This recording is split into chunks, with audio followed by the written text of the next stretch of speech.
Alrighty, so last movie review until I find more shit to watch. And this rounds out Anna Kendrick's filmography as well. So we got The Last 5 Years from 2014 and Camp from 2002. Oh, 2003, my bad. So out of both of these films, this one's the strongest. And I will get into that in 1 second. So Camp is her debut film. And as you can see, it's got the picture disc. It has the insert. Now, ain't these cool? Not a lot of... This is something you kids don't know about. You know, once upon a time, eons ago, DVD cases had things called inserts.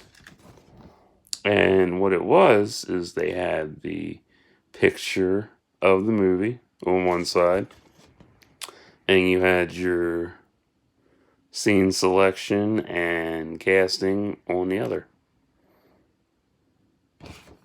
So yeah, that was a real treat for me. I have a few that are like that.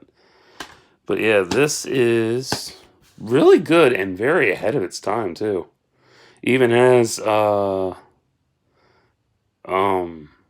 LGBTQ storyline in it as well. Special features are deleted extended scenes, making of camp, live cast performance, and the trailer. Now, I will say this is I like Anna Kendrick a lot, but mostly I enjoy her filmography because it's nice to watch her evolve into a role and how they compare to her other roles and whatnot. And, you know, how much she's featured in it. In this one, because I listened to her autobiography, Scrappy Little Nobody. So when I had the opportunity to get around to watching all her stuff, including Camp, there is a moment in the book where she talks about being in the movie Camp. She said when the credits rolled and she saw her face up on the screen, she said, wow, now I'm popular now, or something to that effect. I forget. But it was like really good, and I heard that in the back of my head as I was watching the credits roll, and I was like, damn, this is a really good movie. Like, her part in this does shine, because she did a lot of theater and stuff before anything else. And she's 17 in this movie. Yeah, that blew me away too. I was like, what? No. Because she's only 2 years older than me. She's 35, I'm 33, so there's there's a 1 or 2 year age difference between us. But yeah, like, it surprised me that she was 17 in this, because in '02, I was a sophomore in high school. I didn't even know about this movie. I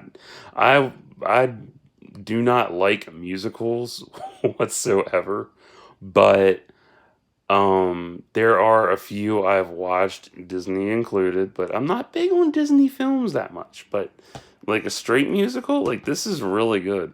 It has like I said before, it has an LGBTQ storyline. It's fun to see everybody fall into their character molds. It is a little slow, but it's got a good pace to it. And this is early 2000s, so yeah, it's gonna have that pace to it.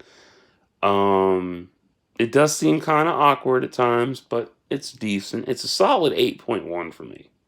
Like, I didn't think I'd really like it, but it turned out I really enjoyed it, and it was funny. The whole cast is phenomenal. Watching Anna perform was amazing because I like her voice. Like, I watched her, like, I got turned on to her when I watched what the fuck was that? Pitch Perfect. Because I like to hear people's actual voices when they sing versus bullshit auto tune. So hearing her voice in Pitch Perfect was awesome, and then going through her whole filmography, and then coming back to where it all started with Camp. Um, seeing her perform her part in the film, like I couldn't believe how loud, how good she could belt her voice out. Like, wow, I was impressed. And everybody's amazing in this. Like Robin DeJesus or Jesus or however he pronounces it. His role was amazing. His chemistry with fuck off there. Who was that? Yeah, him and Daniel had a hell of a good chemistry. I don't know, everybody else was just amazing, but like it's such a cohesive film, but and it is a cult classic among the theater crowd. So if you like theater and stuff, definitely for you to check out. Um, yeah, like it's really good. It's ahead of its time. Definitely worth watching. Then we come to The Last 5 Years. This, I did not know what to expect with this. Because I've read up on it, and uh, the movie it's another musical. And this is really beautiful. It's actually better than The Notebook. And that says a lot. Like, The Notebook is so revered for being, like, the best. There's a clear side disc. I hate the reflective side discs. They drive me nuts. Woo. And this has sing-along subtitles, and a conversation with the composer lyricist. Ugh. Oh, that's better. The composer lyricist, Jason Robert Brown. So there is the synopsis, if it'll focus.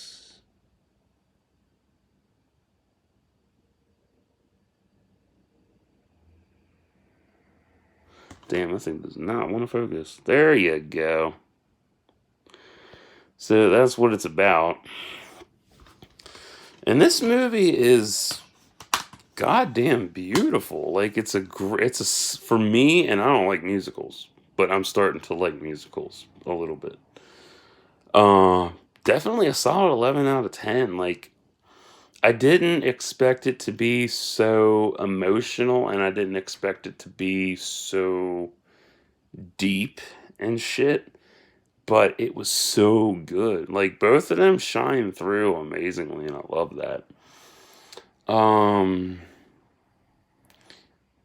Like, out of all of Anna's films, like, this one is definitely like a god tier romance flick for me, easily.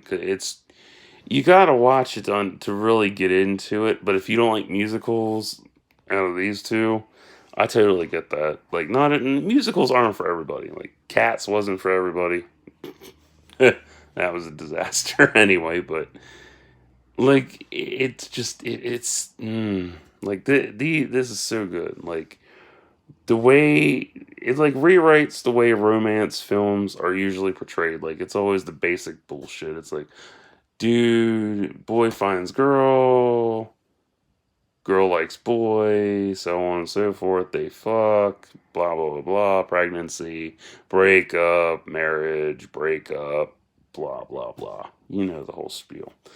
This is really beautiful in how it follows it. Because, like, it's one of those to where it starts at two different ends of the story and comes together in the middle. And I love that.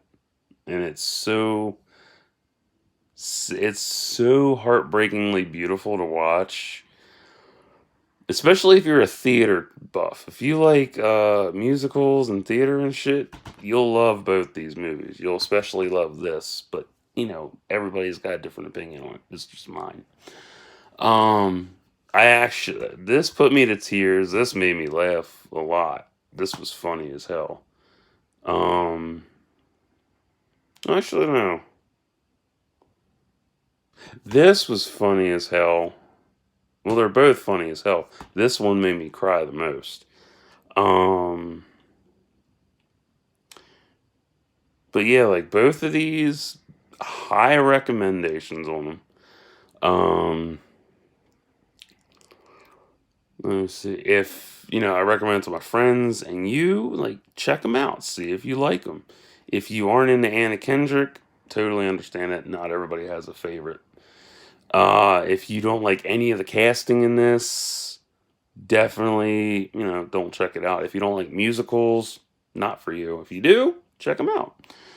Will I be adding these to my movie collection?